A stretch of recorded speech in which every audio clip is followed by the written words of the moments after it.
What is up, Aries? This is your karmic readings. This is for Aries, Sun, Moon, Rising, Venus, and Jupiter placements. This is going to cover the current life lesson you're going through and just how you're doing with it and any advice from Spirit in order to address it. Because going into this solar eclipse in Taurus we have on the 30th, so 4 days from now, we are going to be closing out some really big karmic cycles. So Aries, let's see what's going on for you. I want to use Sun and Moon Tarot for you. So let's get into it. Show me what I most need to see for Aries. Sun, Moon, Rising, Venus, and Jupiter placements. Again, these are general. They're for the collective. So take what resonates and leave the rest. Don't force it to fit. And let's begin, Aries. Aries. Ten of Pentacles in reverse. I heard sign of self, which you are the sign of self. Ten of Pentacles, this is a breaking down of you. It's a breaking down of you. It's not, it could also be foundations, things, it's contracts, right? The Ten of Pentacles is long-term commitments. It's legacy. It's the things you want to leave behind, right? You're realizing maybe you have not been living your life the way that you would want people to remember you, right? Your legacy. Not that other people matter in regards to like judgment wise, right? It's about achieving your soul's highest frequency. It's happiness. Aries, thank you. Wheel of Fortune. Wow, two cyclic energies, two tens. You have the Wheel of Fortune and then you have the Ten of Pentacles in reverse. You're closing out a massive karmic cycle and it's going to be something, okay, a lot of you, this is going to have to do with the mental state. It's going to have to do with the way that you create in the world, how you think about the material, how you think about your relationships. It feels more so like how you obtain things, right? How you tackle things. Yeah, Nine of Pentacles in reverse. A lot of pentacle energy, which is that very earthy energy of things here, like how you go about doing things. With the Nine of Pentacles in reverse, that's my card of insecurities. It's also my card of limiting beliefs, right? Other than the Devil. Then you have the Ace of Wands, you have the Nine of Cups, you have the King of Wands in reverse, and the whoo, yeah.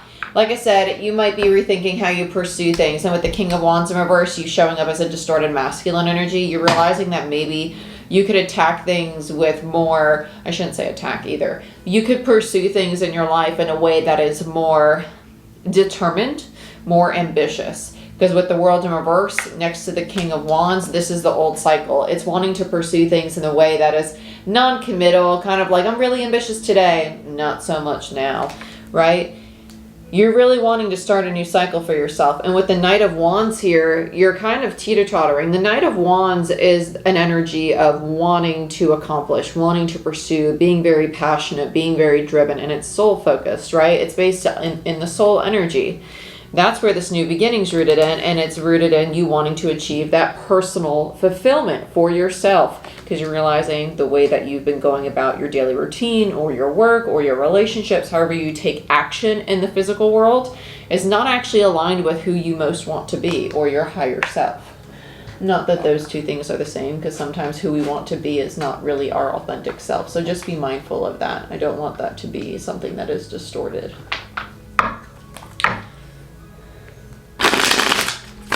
Sometimes our wants and desires are actually limiting beliefs imposed on us by our surroundings or social group or family, right? Like, I want to be a doctor, aka my family is a bunch of doctors and I want to fit in with my family and feel accepted and not rejected. So that's my drive to be a doctor. It's not because I actually want to be a doctor, right? Not speaking for myself, just to give an example though. Let's look at the Ten of Pentacles, because what would really be, so yeah, Seven of Swords. Seven of Swords, it's a self-sabotaging behavior, realizing that, oh, I'm only going to be a doctor because I failed to recognize that what I really need to do is overcome my fear of rejection or not being accepted by my family for wanting to pursue a career that might be completely left field to what they expect of me. But my purpose in life is not to live up to other people's expectations. Seven of Swords, right? The self-sabotaging behaviors, the things that we go after. I keep wanting to say attack. I really do. Keep wanting to say attack. And you think it's your happiness. Nine of Cups. Well, it's going to make me happy. It's like, well, if I really make it work with this person, I'm going to be happy. If you're banging your head against the wall and it ain't going anywhere, focus on your personal energy. Yeah, Lovers in reverse. There's the relationship and death. Yep. Yep. Okay. This is very similar to the reading I did for the solar eclipse. Actually, I did one spread on YouTube and I continued it on Patreon. So if you want to see the second part of it, it is on Patreon. But Lovers in reverse and Death here. This energy is very much so an energy of making the decision to end a cycle. Because the Lovers isn't just about like ending relationships. It's also about making decisions, making choices. And with the Death there, you're making the choice to end something because change is necessary. The change is called for right now. Okay? I heard sudden occurrence. Nine of Pentacles. This is whoever the Seven of Swords is to you. It's okay, some of you it's just an old, yeah, this is a past life thing. Past life could also just be your past in this current life. But when I say past life, it's an energy of like I'm being pulled to an old timeline. So that's why I say past life. With the Nine of Pentacles in reverse, this is, yeah, it's reverting to old ways. It's like you're trying to create the change and then you're reverting to old ways. That's the ego. So if you're inside this circle, this is your comfort zone. This is what the ego's created to keep you safe. Now you're trying to step outside of it to create change, to move into a new cycle. And the ego's like, oh my God, no, I don't know how to protect you there. I need you back inside the circle, please. No, Nemo, don't touch the boat. Don't do it, even though they said but. Don't touch the boat. He touched the boat. Okay? Don't do it. That's what the ego's going to tell you. But it's only saying that because it's trying to protect you, and this is unfamiliar. It doesn't mean that it's bad. Okay? It's the old self. It's the old safety circle that you were in. And now the ego's like, oh, I shouldn't do it. I shouldn't do it. Bull Bukkake. Yeah, Queen of Swords in reverse and Judgment in reverse.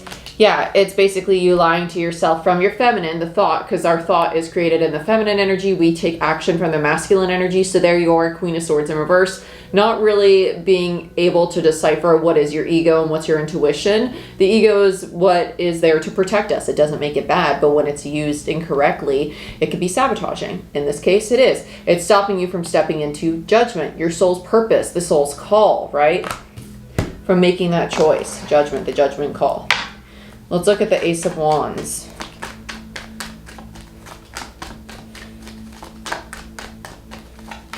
I heard forgiveness. Fortitude. Knight of Cups in reverse. Strength in reverse. Two of Cups in reverse. Oh, golly. Three of Wands. Okay. Sorry. I have to put these back.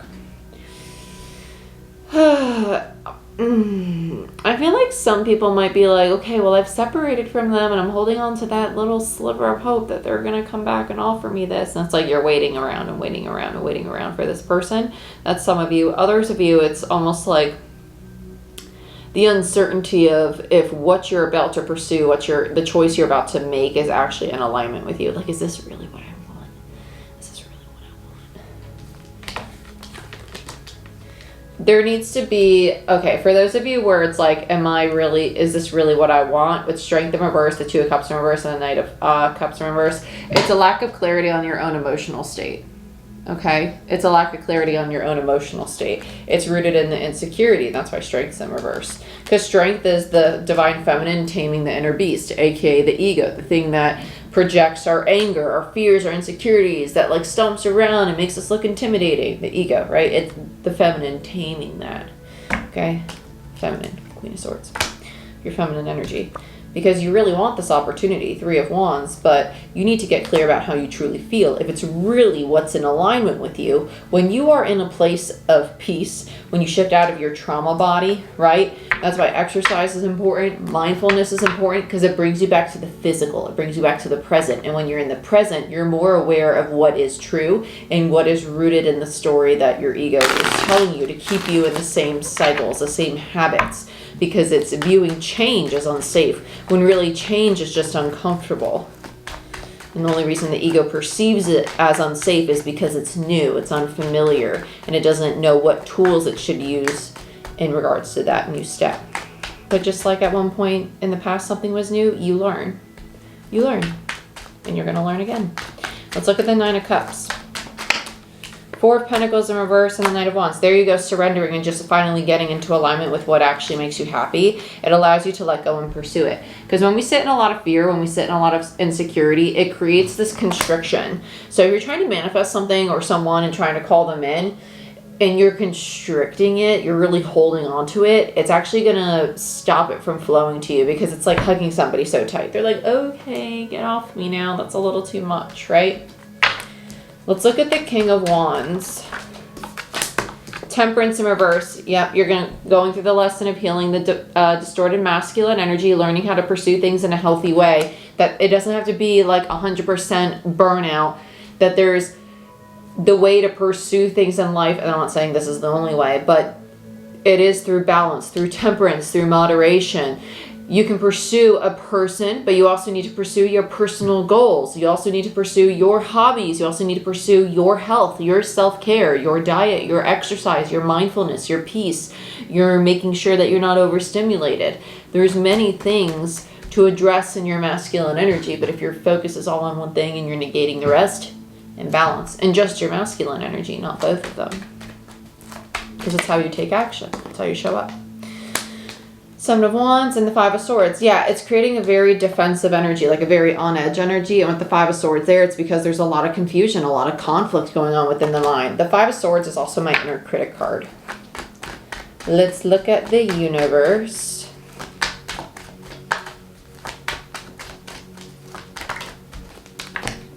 High Priestess. Oh, I heard contingencies. And the Star. The universe, you have the universe, the High Priestess, and the Star. Which is the world, by the way, the universe. Which is Taurus energy to me as a reader. High Priestess is Pisces, and the Star is Aquarius.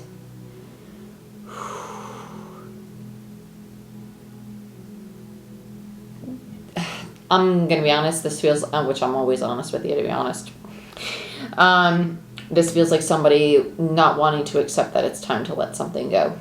The Star. It's divine time to allow the cycle to end. Whatever it is you're holding on to, whatever it is, like, you're anticipating it, you're squeezing it too tight. It's time to let it go. Let's look at the Knight of Wands and the overall. Yeah, Nine of Cups. And that's what was on over here. When you finally surrender, that's when you're going to achieve your happiness. Whatever it is you're clinging to, you need to surrender it. You need to let it go. Because twice now you have the Nine of Cups and the Knight of Wands. King of Swords. And that's why it's true for your masculine energy. And you know that. Your healthy masculine energy knows that whatever your Nine of Cups is, that's actually what you want to pursue. That's what you want to build for yourself. It's just the need. Yeah. It's a need to be determined to nurture you. Right? To practice that self-care, to turn right? Because you're the sign of self. Your focus has turned away from self now. You are the sign of self. And that's why we heard it in the beginning. The Chariot wanted to pop out underneath this stack that fell. I'm not going to read the stack because it's not about the stack. It's about the Chariot showing up. It's about you achieving your path. Cool. Okay. This is what I have for you. If you want a personal reading or a Reiki session, you want to take a tarot course or become a certified Reiki practitioner, all those goodies are on my website. Like, share, subscribe, give this video a thumbs up. It helps the channel grow, and I'll see you next time. Bye-bye.